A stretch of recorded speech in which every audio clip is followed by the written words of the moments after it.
महात्मा बुद्ध कहते हैं, मन के जीते जीत, मन के हारे हार। दोस्तों, इंसान का सबसे बड़ा दोस्त और सबसे बड़ा दुश्मन उसका मन ही है। अगर ये चाहे तो आपको बर्बाद कर दे, और अगर ये चाहे तो आपको आबाद कर दे। नमस्ते दोस्तों, स्वागत है जॉश क्राफ्ट के इस नए सफर में, जहां आज हम बात करेंगे कि मन में उठने वाले गंदे विचारों को कैसे काबू किया जाए। हमारे मन में गंदे विचार क्यों आते हैं? हम नहीं चाहते, फिर भी ये बार बार आते हैं। आखिर मन हमारा दोस्त भी है और दुश्मन भी क्यों? जब हम अपने मन की सुनते हैं तो ये हमें रास्ता दिखाता है, लेकिन जब हम इसे संतुलित कर लेते हैं तो हम अपनी जिंदगी को बेहतर बना सकते हैं। हम गंदे विचारों को रोकने की कोशिश करते हैं, आया करते देते हैं, लेकिन जितना ज्यादा रोकते हैं उतना ही वे हमारे मन में गहरे उतरते हैं। जितना तुम किसी चीज से भागते हो वो उतना ही तुम्हारे पीछे आती है। तो भागो मत, बल्कि संतुलन बनाओ। एक बार एक व्यक्ति गौतम बुद्ध के पास गया और बोला, महात्मा, मेरे मन में गंदे विचार क्यों आते हैं? मैं नहीं चाहता, फिर भी काम वासना के विचार मेरे मन में बार बार आते हैं। मैं इनके बारे में सोच सोचकर परेशान हो जाता है। मेरा समय और ऊर्जा बर्बाद हो जाते हैं। मैं स्त्रियों को देखकर मोहित हो जाता साइंत है और खुद को रोक नहीं पाता। बुद्ध मुस्कुराए और बोले, पहले यह समझो, काम वासना क्या है? व्यक्ति ने कहा, मुझे नहीं पता बुद्ध, बस इतना जानता है कि यह बहुत बुरी चीज है। बुद्ध ने जवाब दिया, प्रकृति से जो हमारे अंदर है वो बुरी नहीं। हर चीज की अपनी जरूरत है। वासना कोई बुरी चीज नहीं, ये मन की एक भावना है जो किसी कमी का एहसास कराती है। जैसे धन की कमी हो तो धन की चाह जागती है, वैसे ही शारीरिक जरूरत को हम काम वासना कहते हैं। व्यक्ति ने पूछा, बुद्ध, अगर ये हमारे अंदर है और जरूरी भी है तो लोग इसे गलत क्यों मानते हैं? बुद्ध बोले, समस्या ये है कि लोग काम वासना को गलत समझ लेते हैं, इसे दबाने या छिपाने की कोशिश करते हैं। काम वासना गलत नहीं, इसका गलत इस्तेमाल गलत है। लोग जिससे प्रेम करते हैं उसे पाना ही अपनी जिंदगी का मकसद बना लेते हैं। दिन रात उसी के बारे में सोचते हैं, यही गलत है। बुद्ध ने आगे कहा, क्या तुम्हें पता है जानवरों में भी काम वासना होती है? व्यक्ति बोला, है बुद्ध, जानवर भी तो अपनी पीढ़ी को आगे बढ़ाते हैं। बुद्ध ने पूछा, तो हम उनकी काम वासना को गलत क्यों नहीं कहते? व्यक्ति चुप रहा। बुद्ध बोले, क्योंकि जानवर काम वासना को सुख का साधन नहीं बनाते, वे इसे सिर्फ संतानोत्पत्ति के लिए इस्तेमाल करते हैं। लेकिन इंसान ने अपनी समझ से इसे सुख का आधार बना लिया। प्रकृति ने हमें वंश बढ़ाने के लिए यह भावना दी, पर हमने इसे अपनी जिंदगी का परम लक्ष्य बना लिया। यही बेलगाम काम वासना गलत है कहते हैं। व्यक्ति ने पूछा, महात्मा, ये काम वासना हम पर हावी क्यों हो जाती है? बुद्ध बोले, सुनो ध्यान से, अब जो कहानी सुनाऊंगा उसमें तुम्हारे सारे सवालों का जवाब मिलेगा। एक आश्रम में गुरु और उनके शिष्य रहते थे। हर रोज शिष्य पास के गांव में भिक्षा मांगने जाते थे। रास्ते में एक नदी पड़ती थी। एक दिन एक शिष्य ने देखा कि एक लड़का पेड़ के पीछे छिपकर कुछ देख रहा है। शिष्य ने पूछा, भाई, तू यहां छिपकर क्या देख रहा है? लड़के ने जवाब दिया, अरे बाप, हाँ, तुझे नहीं दिखता? नदी में पानी भर रही उन लड़कियों को देख। वो लड़कियां 14-15 साल की थीं। शिष्य ने कहा, अरे वो तो बस पानी भर रही हैं, इसमें छिपकर देखने की क्या बात है? लड़का हंसा और बोला, पागल, उनकी अदाओं को देख, उनके कोमल शरीर को, उनकी चाल को। शिष्य ने गंभीर होकर कहा, भाई, ये जो तू देख रहा है ये मन की माया है। तू उनके शरीर को नहीं, अपनी इच्छाओं को देख रहा है। अगर तू अपने मन को संतुलित कर ले तो तुझे सिर्फ पानी भरती लड़कियां दिखेंगी, न कि कोई और भटकाव। लड़के को शिष्य की बात समझ नहीं आई। वो हंसकर चला गया। लेकिन शिष्य ने सोचा, मन की ये माया कितनी शक्तिशाली है। ये हमें वो दिखाता है जो हम देखना चाहते हैं। वो आश्रम लौटा और अपने गुरु से ये बात साझा की। गुरु ने मुस्कुराकर कहा, मन एक दर्पण है, ये वही दिखाता है जो तुम उसमें डालते हो। अगर तुम अपने मन को शुद्ध रखोगे तो दुनिया भी शुद्ध दिखेगी। गंदे विचार मन की गंदगी हैं। उन्हें साफ करने का एकमात्र तरीका है ध्यान और संयम। ध्यान से अपने विचारों को देखो और संयम से उन्हें नियंत्रित करो। कमर मटकाती, पानी के मटके उठाती, उनकी चाल में लहराते बाल, मानो सुंदरता बिखरी पड़ी हो। शिष्य ने फिर नदी की ओर देखा, लेकिन इस बार उसे कुछ और ही दिखा। अब न उसे कोई डर था, न कोई शर्मिंदगी। लेकिन अचानक वो छिपने लगा, जैसे कोई अपराध कर रहा हो। तभी उसके मन में एक सवाल उठा, ये मैं क्या कर रहा हूं? ये तो गलत है। वो जल्दी से वहां से भागा और आश्रम पहुंच गया। आश्रम में वो अपने कामों में जुट गया, लेकिन उसकी आंखों के सामने वही नदी का दृश्य बार बार घूमने लगा। उसका मन बेचैन था, उसका ध्यान भटक रहा था। न वो ठीक से काम कर पा रहा था, न सो पा रहा था, का न ही खाना खा पा रहा था। उसका मन बार बार उन लड़कियों की खूबसूरती की ओर खींचा जा रहा था। सुबह होते ही वो जल्दी से भिक्षा मांगने निकलता और उसी पेड़ के पास पहुंच जाता जहां वो लड़का पहले से मौजूद रहता था। दोनों छिपकर नदी की ओर देखने लगे। ये अब उसका रोज का काम बन गया। उसका मन आश्रम के कामों में नहीं लगता था। वो हर वक्त किसी न किसी विचार में उलझा रहता था। एक दिन जब गुरु भिक्षा बांट रहे थे, उन्होंने उन्होंने देखा कि शिष्य का ध्यान कहीं और खोया है। गुरु ने उसकी हरकतों को भांप लिया। उन्होंने शिष्य को बुलाया और बोले, आज से मैं तुम्हारे साथ भिक्षा मांगने चलूंगा। शिष्य घबरा गया और बोला, नहीं गुरुदेव, आप क्यों परेशान हो, मैं अकेले ही भिक्षा मांग लूंगा। गुरु मुस्कुराए और बोले, ठीक है, तुम अकेले जाओ। शिष्य तुरंत निकल पड़ा, लेकिन गुरु चुपके से उसके पीछे गए। थोड़ी दूर पर उन्होंने देखा कि उनका शिष्य उस लड़के के साथ पेड़ के पीछे छिपा है, जैसे कोई अपराधी। गुरु ने पास जाकर देखा कि शिष्य नदी पर पानी भर रही लड़कियों को ताक रहा है। गुरु ने शांत स्वर में पूछा, क्या देख रहे हो? उनकी आवाज सुनते ही शिष्य डर के मारे मांगने चलूंगा लगा। उसका चेहरा लाल हो गया, पसीना छूटने लगा।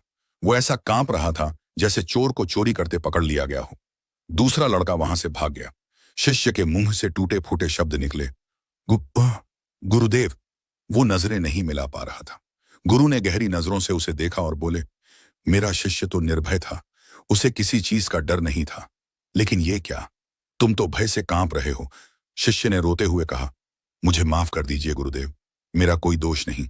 उस लड़के ने मुझे बहकाया, लेकिन मैं वादा करता हूं आज के बाद ऐसा कभी नहीं करूंगा।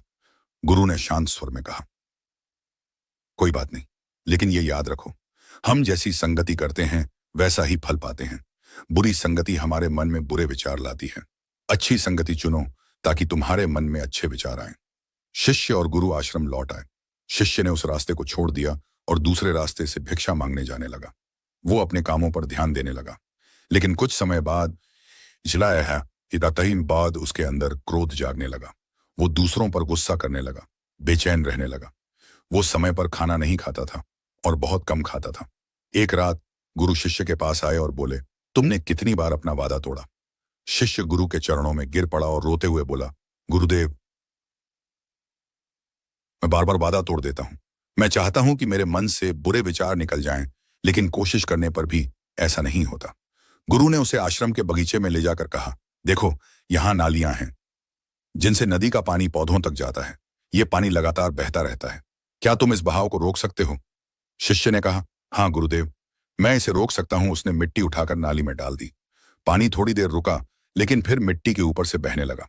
गुरु मुस्कुराए और बोले, आहे के रहे, ठीक यही हाल तुम्हारे मन का है। तुम विचारों को मिट्टी डालकर रोकने की कोशिश करते हो, लेकिन वे फिर भी बहते हैं। विचारों को रोकने की कोशिश मत करो, उन्हें बहने दो, लेकिन उनकी दिशा बदल दो। ध्यान करो, अपने मन को शुद्ध करो। जैसे नदी का पानी साफ होता है, वैसे ही मन भी ध्यान और संयम से साफ होता है। पानी फिर से बहने लगा। गुरु ने शिष्य से कहा, अरे ये क्या, पानी तो रुका ही नहीं। शिष्य ने हार नहीं मानी। उसने कुछ कंकड़ पत्थर उठाकर नाली में डाल दिए। पानी थोड़ी देर रुका, लेकिन फिर उन कंकड़ पत्थरों के ऊपर से बहने लगा। गुरु ने पूछा, शिष्य, ये क्या हुआ? तुम तो कह रहे थे कि पानी को रोक दोगे। शिष्य ने जवाब दिया, गुरुदेव, कोई बात नहीं, मैं इसे जरूर रोकूंगा। उसने एक बड़ा सा पत्थर उठाया और नाली पर रख दिया। इस बार पानी सचमुच रुक गया। शिष्य ने गर्व से कहा, देखा गुरुदेव, मैंने पानी रोक दिया, आपकी बात पूरी कर दी। गुरु मुस्कुराए और बोले, जरा ध्यान से देखो, क्या पानी सचमुच रुका?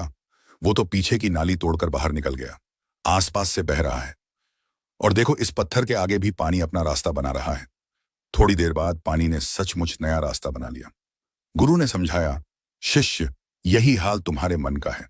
तुम बार बार गंदे विचारों को रोकने की कोशिश करते हो, बड़े बड़े पत्थर डालते हो, लेकिन हर बार तुम्हारा प्रयास टूट जाता है। पानी की तरह अंत है, विचार भी अपना रास्ता बना लेते हैं। शिष्य ने निराश होकर पूछा, गुरुदेव, क्या कोई तरीका नहीं जिससे मैं इन गंदे विचारों से मुक्त हो सकूं? ये मेरे मन में आए ही ना।